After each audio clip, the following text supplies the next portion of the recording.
pergunta que eu acho que todo concurseiro já se fez é: será que eu estou estudando do jeito certo? Talvez você também já tenha se feito essa pergunta: será que eu estou indo pelo caminho certo para ser aprovado no concurso no menor tempo possível? Muitas vezes isso acontece porque você não tem uma referência de concurseiro na sua família. Talvez você seja o único concurseiro da sua família. E é normal se sentir perdido. Eu mesmo já me senti perdido na época que eu estava estudando para concurso público. Mas hoje isso acabou, porque eu vou te mostrar aqui quais são os 3 pilares para você afinar o seu estudo, para você conseguir ter certeza de que você está indo pelo caminho certo. Entenda uma coisa: a partir de hoje você vai entender que concurso não é fila. Para de achar que concurso é fila. Não, se fosse fila, você necessariamente tinha que ficar atrás da pessoa que está há 3 anos tentando concurso.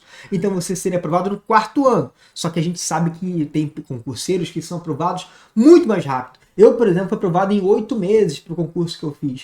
Significa dizer que concurso não é fila, é funil. O que é um funil? Todo mundo entra aí no bolo ali em cima. Quanto mais afinada fica a tua rotina de estudos, mais fácil você é aprovado. E a partir de hoje, depois desse vídeo, eu tenho certeza que você vai abreviar e muito a sua rotina, a sua preparação de estudos. O primeiro pilar se chama estudo dirigido. O que é o estudo dirigido? Nada mais é do que o momento que você está imerso, aprendendo alguma coisa, seja por videoaula, seja, por exemplo, em PDF, ou seja, é quando alguém está dirigindo a sua preparação, um professor, sei lá, orientador, um tutor, um mentor, um amigo seu que está te dando a aula ali, está te dirigindo. E esse estudo dirigido, ele pode ser de 2 formas. Ele pode ser o estudo dirigido passivo ou ativo. O que seria o estudo dirigido passivo? É quando você literalmente está sentado, vendo aula, de braço cruzado. Você, por exemplo, apenas ouve o conteúdo, você não faz nada, você está ali igual uma planta ali, vendo o professor falando.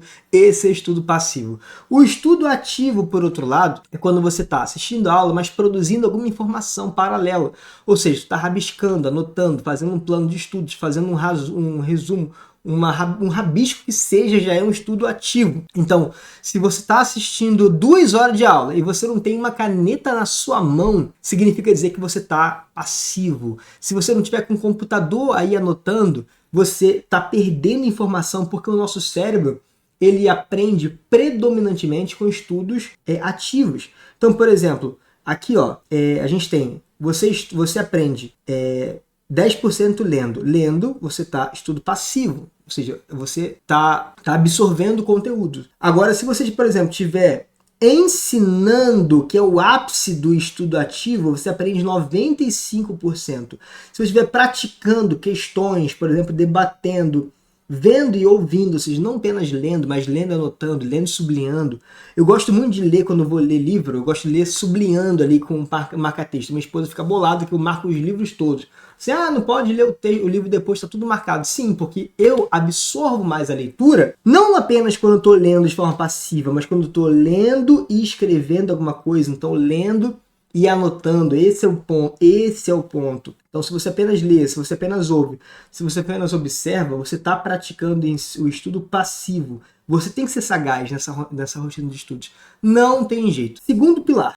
E só para te lembrar, eu tenho um curso de redação para concurso. Caso você queira praticar esse estudo dirigido de forma ativa, vou deixar aqui no link na descrição do vídeo e no comentário fixado o link do meu curso Fórmula da Redação para Concurso, para você chegar lá, saber exatamente o que escrever na redação, não mais deixar a tua aprovação para outro momento que você foi mal na redação. Então, vou deixar o link aqui embaixo no comentário fixado e na descrição do vídeo.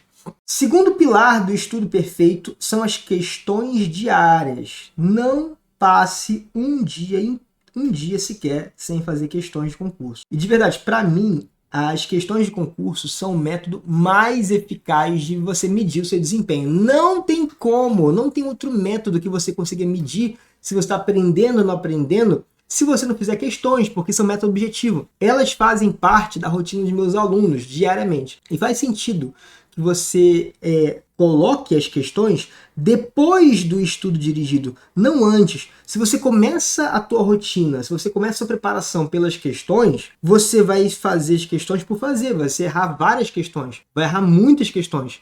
E aí quando você já tiver estudado, você já vai ter errado questões valiosas, já vai ter até sabendo. Tipo, você acerta uma questão, você erra uma questão porque você não sabia uma função sintática. Aí beleza, depois tu aprendeu a função sintática. Beleza, mas essa questão que você poderia testar já matou, não vai conseguir mais fazer. Então não comece estudando por questões. As questões têm que ser o pilar 2, a segunda base. E não adianta você fazer questões uma vez por semana. As questões têm que ser diárias. E precisam ser questões alinhadas ao edital e alinhadas ao nível de dificuldade do seu concurso. Se você não fizer questões alinhadas ao edital e alinhadas à dificuldade da sua prova, você está se enganando. Então, por exemplo, se você vai fazer um concurso de nível médio e você está fazendo questões de juiz, você está fazendo as questões no nível de dificuldade não é o cobrado. Ah, mas eu estou treinando com a régua alta.